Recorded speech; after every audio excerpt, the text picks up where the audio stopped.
男人發達之後對原配老婆唔好，一般都係因為你兩個窮嗰陣時，老婆就對個老公唔好，老婆好過分，令到個老公好唔開心，所以個男人發達之後先會心理唔平衡，對你唔滿意，先會俾面色你睇。基本上都係咁樣，只要你兩個仲係窮嗰陣時，你對個男人係幾好嘅，佢發達之後一般都唔會對唔住原配老婆。就算個男人發達之後，佢出去出邊啊拈花惹草啊，佢真係要同你離婚，去到呢一步，佢都絕對冇可能係叫個原配老婆淨身出戶嘅，冇可能嘅。佢起碼都俾好多嘢你嘅，我身邊見到好多都係咁樣嘅，因為個男人一路創業行過嚟啊，係經歷好多苦難，好多人去搞佢，去整佢，過嚟害佢。而你係佢嘅原配老婆嘅話，你一直喺佢身邊，你只要係冇害過佢，佢都覺得係好難得嘅，佢唔會對唔住你嘅。你睇歷史嗰個朱元璋咁犀利，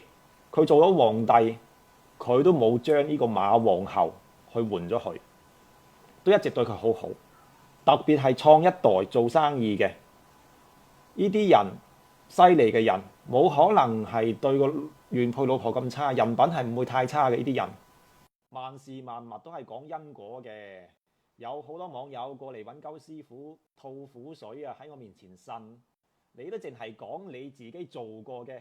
好嘢啊！你講你好嗰方面，你做過幾多衰嘢，你做過幾多賤種嘢，呢啲嘢你係隻字不提嘅，冇無緣無故嘅愛，亦都冇無緣無故嘅恨。人哋而家發咗達，俾面色你睇到你發火，就一定係因為你前邊喺佢窮嗰陣時，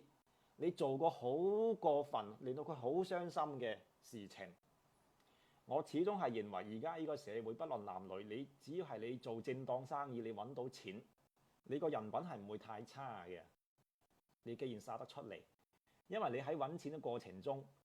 你係需要好多人去支持你，去配合你。如果你個人品太差，你係有漏洞嘅話，你一早係俾人做鳩咗噶啦。只要你唔係做